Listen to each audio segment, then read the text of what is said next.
சபை முன்பாக வந்திருக்கக்கூடிய அரசன் யார் என்ற விளக்கம் இந்த தெய்வீக சபையில் வந்திருக்கக்கூடிய அரசன் வேஷம் போட்டு வந்துக்கிறது என்ன வேஷம் போட்டுக்கிறியோ ஊரு பேர் வேஷம் போட்டு திரியிறோம் நம்ம ஐவர் ராஜாக்கள் 5 பேர் தருமனுக்கும் பீமனுக்கும் இளையவன் நடுல சகாதேவனுக்கு மூத்தவன் மொத்தம் அர்ஜுனன் நடுவுல பிறந்தவங்க அர்ஜுனன் பெயர் தான் தெரியுமா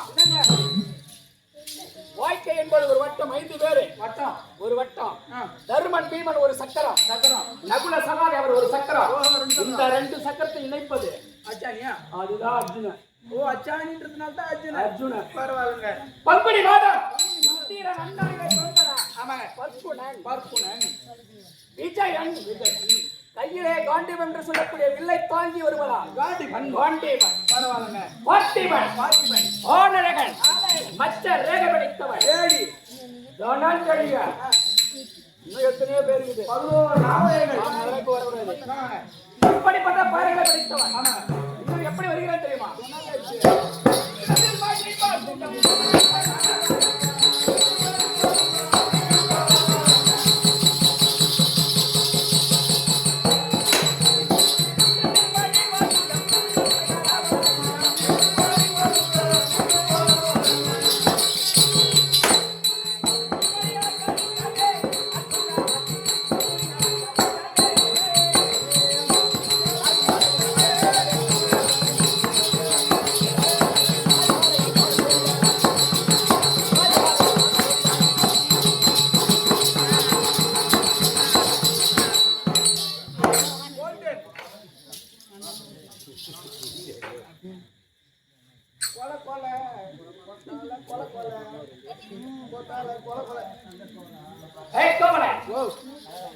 என் சிரசில் அடிந்திருக்கக்கூடிய மகுடமா முடியாது முத்து வைரம் பச்சை செம்பை வைடூரியம் கோமேதகம் புஷ்பராகம் மரகதம் அப்படி சொல்லக்கூடிய நவரத்னத்தினால் இழைத்த அப்படியே மகுடமா முடியாது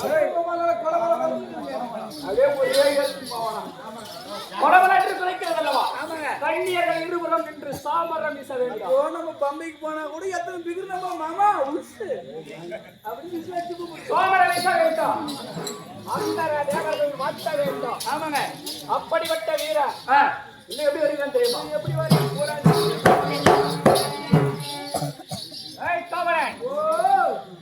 நாங்கள் சிறு வயதிலிருந்து எங்களுக்கும் கௌரவர்களுக்கும் பகை ஏற்பட்டது பரவாயில்லைங்க எங்களை அழிக்க வேண்டும் என்றே குறிக்கோள் செய்தான் புரியல ஆமா அவன் என்னென்ன சூழ்ச்சிகள் செய்தான் தெரியுமா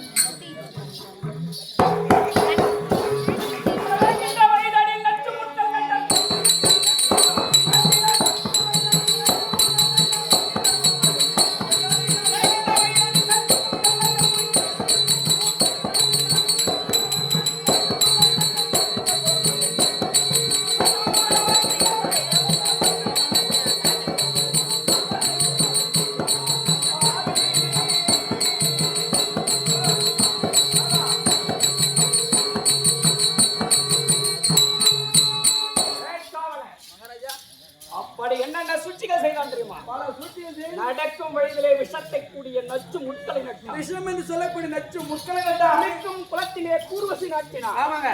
படுக்கும் மறையிலே பாம்புகளை விட்டு ஏறினார். பாம்புதான் உண்ணுகின்ற உணவிலே விஷத்தை கலந்தார். சாப்பாடு அப்படியே கலந்துறீங்க. அப்படியும் எத்தனை சூழ்ச்சிகள் செய்தாலும் நீங்க சாவல எங்களை அழிக்க முடியவில்லை. போய் சாவடி காரணம் மாயன் கண்ணன் இருக்கா. எங்கள் மாமா காக்கும் கடவுளான கண்ணன் இருக்கிறார். போனாலும் மாமா இருக்கு நம்ம காவல.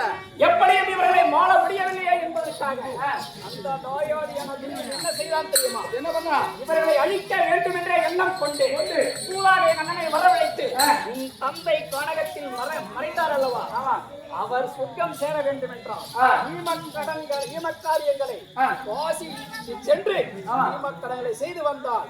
சொர்க்கம் சேர்வார் என்றார். என் அண்ணனோ விழுத்ததெல்லாம் பால், தர்ம குணம் படைத்தவர், குடிப்பதெல்லாம். அதனால் சொல்வதை கேட்டு சூழ்ச்சி தெரியாமல் எங்களை அழைத்துக் கொண்டு சென்றார். அப்படி ஒரு பயணம் செய்யும் போது பெரியோர்களுக்கு வாசி பெற்று செல்வது வழக்கம். அப்படி இருக்க என் சிறிய தந்தை குருவாழ்வாரிடம் விடைபெற்று வாசி பெற்று செல்லலாம் என்று சென்றோம். அப்போது அவர் சில வார்த்தை குறிப்புகளை சொன்னார். குறிப்பறிவதை என் அண்ணன் பீமன் கெட்டிக்காரன். அவர் என்ன செய்யலாம் தெரியுமா? ஒரு கானகமே பற்றி எரிந்தாலும் ஒரு உயிர் தப்பிவிடும். அப்படி உலகத்தில் கண்டறியாத எந்த தேசம் போனாலும் விண்ணுலகத்தில் ஒரு நட்சத்திரத்தை வைத்து திசையை கண்டுபிடிக்கலாம் என்றார். குறிப்பறிந்தோம். என் அண்ணன் சொல் கேட்டு காசிமா நகரம் சென்றோம். ஈம கடன்களையும் கழித்தோம். ஈம காரியங்களை செய்தோம். திரும்பி வருகின்ற வழியிலே வாரணா வளத்திலே எங்களுக்கென்றே ஒரு மாளிகை அமைத்திருந்தார். அது எப்படிப்பட்ட மாளிகை தெரியுமா? எப்படிப்பட்ட மாளிகை? அதற்கு மாளிகை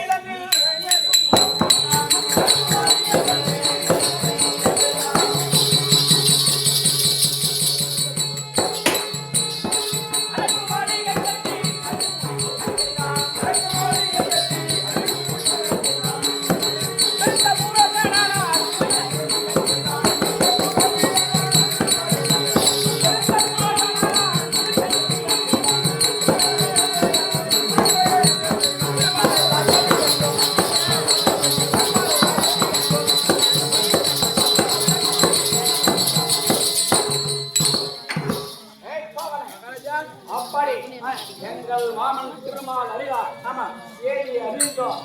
என் அண்ணன் வீரன் உதவியுடன் ஐவரும் தப்பிட்டு கானகம் இருப்பவனம் சென்றோம். ஆமாங்க ஐயா, உங்களுக்கு ஒரு செய்தி.